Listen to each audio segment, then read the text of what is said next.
നമസ്കാരം പ്രിയ സുഹൃത്തുക്കളെ. PSC പഠനം പാതി വഴിയിൽ എത്തി നിൽക്കുന്നവർക്കും ഇതുവരെ തുടങ്ങാൻ സാധിക്കാത്തവർക്കും എന്ത് ചെയ്യണമെന്നറിയാതെ ഇങ്ങനെ വലയുന്നവർക്കൊക്കെ വേണ്ടിയിട്ടാണ് ഈ ഒരു വീഡിയോ ചെയ്യുന്നത്. PSC പഠനം വളരെ എളുപ്പമാക്കുന്ന 10 പ്രധാന മാർഗങ്ങൾ. ഈ 10 കാര്യങ്ങൾ നിങ്ങളുടെ ജീവിതത്തിൽ നടപ്പാക്കിയാൽ നിങ്ങളുടെ പഠന രീതി തന്നെ മാറും. ഒന്ന് ചോദിക്കട്ടെ, ഒരു കെട്ടിടം പണിയാൻ എന്തു വേണം? ഒരു പ്ലാൻ വേണോ അല്ലേ? അതുപോലെ PSC വിജയത്തിനും ആദ്യം വേണ്ടത് ഒരു പഠന പദ്ധതിയാണ്. അപ്പോൾ ഒന്നാമത്തെ മാർഗം ഒരു പഠന പദ്ധതി തയ്യാറാക്കുക എന്നതാണ്. പ്ലാൻ ഇല്ലാതെ പഠിക്കുന്നത് ലക്ഷ്യമില്ലാതെ യാത്ര ചെയ്യുന്നത് പോലെയാകും. അതിനാൽ വ്യക്തമായ ഒരു പ്ലാൻ നമ്മൾ മുൻകൂട്ടി തയ്യാറാക്കുക. ഉദാഹരണം, രാവിലെ കറണ്ട് അഫയേഴ്സ്, ഉച്ചയ്ക്ക് ഹിസ്റ്ററി, വൈകുന്നേരം കോൺസ്റ്റിറ്റ്യൂഷൻ, രാത്രി മോക്ക് ടെസ്റ്റ്.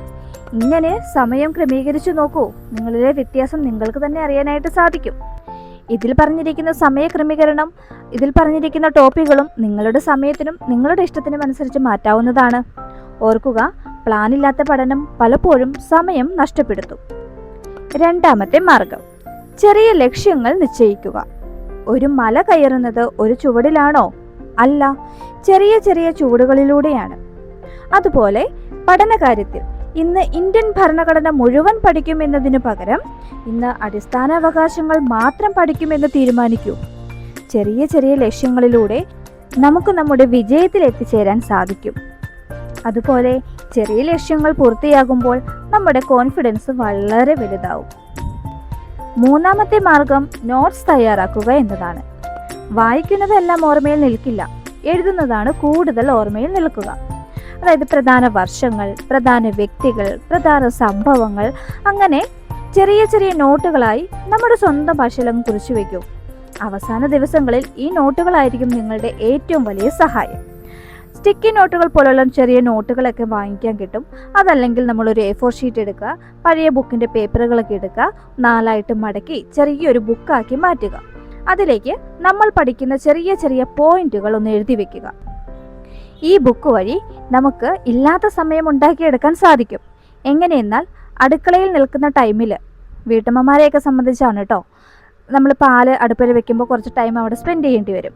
അതുപോലെ കറികളൊക്കെ ഉണ്ടാക്കുന്ന ടൈമിൽ നമ്മൾ ഇളക്കാനൊക്കെ കുറച്ച് നേരം ടൈം സ്പെൻഡ് ചെയ്യേണ്ടി വരും. ഈ ടൈമിലൊക്കെ ഒരു കയ്യിൽ ബുക്ക് പിടിച്ചേക്കുക, അതിലെ പോയിന്റുകളൊക്കെ ഒന്ന് വായിച്ചു നോക്കുക. ഒരു 2-3 തവണയാകുമ്പോൾ ഓട്ടോമാറ്റിക്കലി നമ്മുടെ മെമ്മറിയിൽ അതിൽ കയറിയിരിക്കും.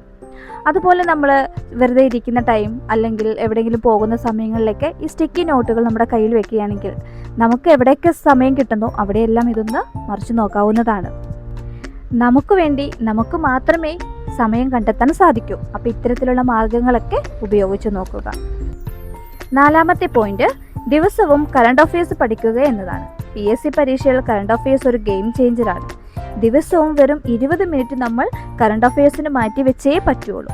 അത്രയധികം ഇമ്പോർട്ടൻറ്റോട് കൂടി നമ്മൾ കറണ്ട് അഫയേഴ്സ് പഠിക്കുക. കാരണം ചെറിയ ചെറിയ ശ്രമങ്ങളാണ് വലിയ വിജയങ്ങൾ സൃഷ്ടിക്കുന്നത്. അഞ്ചാമത്തെ പോയിന്റ്, പഴയ ചോദ്യപേപ്പറുകൾ പരിശീലിക്കുക എന്നതാണ്. വിജയിച്ചവരുടെ വഴിയിലൂടെ നമുക്കും നടക്കേണ്ടേ? അതിനുള്ളൊരു എളുപ്പ വഴിയാണ് പ്രീവിയസ് ക്വസ്റ്റ്യൻസ് അനലൈസ് ചെയ്യുക എന്നത്. അതിലൂടെ ചോദ്യങ്ങളുടെ രീതി നമുക്ക് മനസ്സിലാവും, നമ്മുടെ വീക്ക് പോയിന്റ് എവിടെയാണെന്ന് മനസ്സിലാകും, പ്രധാന ഭാഗങ്ങൾ ഏതൊക്കെയാണെന്ന് തിരിച്ചറിയാനായിട്ട് സാധിക്കും. ഇവയെല്ലാം നേടിക്കഴിഞ്ഞാൽ നമ്മുടെ കോൺഫിഡൻസ് വർദ്ധിക്കും. അപ്പോൾ പ്രീവിയസ് ക്വസ്റ്റ്യൻസ് ഡെയിലി നമ്മൾ അനലൈസ് ചെയ്തുകൊണ്ടേയിരിക്കുക. ആറാമത്തെ മാർഗം, മോക്ക് ടെസ്റ്റ് എഴുതുക എന്നതാണ്. ഒരു കളിക്കാരൻ മത്സരത്തിന് മുമ്പ് എന്താ നടത്തുക? പരിശീലനം നടത്തൂലേ? അതുപോലെ ഒരു PSC വിദ്യാർത്ഥിയും മോക്ക് ടെസ്റ്റ് നിർബന്ധമായും എഴുതിയിരിക്കണം. ആഴ്ചയിൽ ഒരു ടെസ്റ്റ് എങ്കിലും എഴുതുക. നിങ്ങളുടെ ശക്തിയും ദൗർബല്യവും മനസ്സിലാക്കാൻ അത് സഹായിക്കും. അതിലൂടെ തെറ്റുകൾ കണ്ടെത്തി തിരുത്താനും പറ്റും. അപ്പം നിർബന്ധമായും മോക്ക് ടെസ്റ്റ് എഴുതുക. ഏഴാമത്തെ മാർഗം, ആവർത്തിച്ച് റിവിഷൻ ചെയ്യുക എന്നതാണ്. ഒരു പ്രാവശ്യം വായിച്ചത് മതി എന്ന് കരുതരുത്.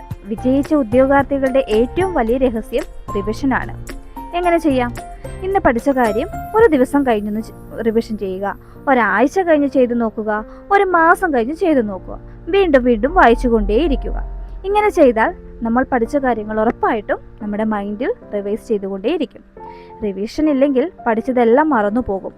റിവിഷൻ ഉണ്ടെങ്കിലോ പഠിച്ചതെല്ലാം വിജയമാകും. അപ്പോൾ റിവിഷൻ മസ്റ്റാണ്. എട്ടാമത്തെ മാർഗം എന്ന് പറയുന്നത് പ്രധാന വിവരങ്ങൾ ചാർട്ടാക്കുക എന്നതാണ്. അതായത് നമ്മൾ ഇയറൊക്കെ പഠിക്കുന്ന ടൈമിൽ ഒരു കൃത്യതയോടെ ഒരു ചാർട്ട് തയ്യാറാക്കുകയാണെങ്കിൽ വളരെ എളുപ്പമുണ്ടാവും. ഇപ്പം PSC എക്സാമുകളെ സംബന്ധിച്ച് മോക്ക് ടെസ്റ്റ് ഒക്കെ ചെയ്യുമ്പോൾ നമുക്ക് അറിയാൻ പറ്റും ഏത് ലെവൽ മുതലാണ് ഈ ഇയർ ചോദിച്ചു വന്നിരിക്കുന്നത്. ഇപ്പോൾ ഉദാഹരണത്തിന് 1498 വാസ്കോഡ ഗാമ എന്ന് നമ്മളൊന്ന് എഴുതി വെക്കുക. അതിനുശേഷം 1400 മുതൽ 500 വരെ ഉണ്ടായിരിക്കുന്ന പ്രധാന വസ്തുതകൾ നമുക്ക് മനസ്സിലാവുമല്ലോ. അത് ആ ഒരു 98 കഴിഞ്ഞിട്ട് 99 അത് കഴിഞ്ഞ് വരുന്ന ഓരോ ഇയറും ആ ഒരു ക്രമത്തിൽ എഴുതി വെച്ച് നോക്കൂ. അതുപോലെ 1857, അതിനുശേഷം 1947, 1956, അങ്ങനൊരു ഓർഡറിൽ അതിൻ്റെ ഇയറും അതിനൊപ്പം എന്താണ് നടന്നിരിക്കുന്നതും കൂടി ഒന്ന് ഷോർട്ടാക്കി എഴുതി വെച്ച് അതൊന്ന് പഠിച്ചു കഴിഞ്ഞാൽ നമുക്ക് ഇയർ കണക്റ്റഡ് ആയിട്ട് പഠിക്കാൻ പറ്റും. നമുക്ക് എക്സാമിന് അത് വളരെയധികം ഉപകാരപ്പെടും. അപ്പോൾ ഇത്തരത്തിലുള്ള ചാർട്ടുകൾ തയ്യാറാക്കി നമ്മുടെ പഠന റൂമിൽ ഒട്ടിച്ച് വെക്കുക. ദിവസവും അത് വായിച്ചുകൊണ്ടേയിരിക്കുക. ഒരു 3-4 തവണയാകുമ്പോൾ തന്നെ നമുക്കത് ഏകദേശം നമ്മുടെ മനസ്സിൽ പതിഞ്ഞിരിക്കും. 9ാമത്തെ മാർഗം, ആരോഗ്യം ശ്രദ്ധിക്കുക. രാത്രി മുഴുവൻ ഉറങ്ങാതെ പഠിച്ചാൽ വിജയമല്ല ലഭിക്കുക, ക്ഷീണം മാത്രമാണ് ലഭിക്കുക.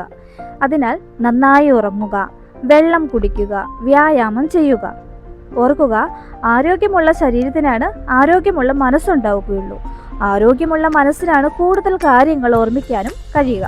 അതിനാൽ നിങ്ങളുടെ ആരോഗ്യം നന്നായി ശ്രദ്ധിക്കുക. 10ാമത്തെ മാർഗം, ആത്മവിശ്വാസം നഷ്ടപ്പെടുത്തരുത്. ആദ്യ ശ്രമത്തിൽ വിജയം കിട്ടിയില്ലേ? കുഴപ്പമില്ല, 2ാം ശ്രമം നടത്തൂ. 2ാം ശ്രമത്തിലും കിട്ടിയില്ലേ? കുഴപ്പമില്ല, വീണ്ടും ശ്രമിക്കൂ. പരാജയം എന്ന് പറയുന്നത് ഒരു അവസാനമേ അല്ല, അത് വിജയത്തിലേക്കുള്ള ഒരു പാഠമാണ്.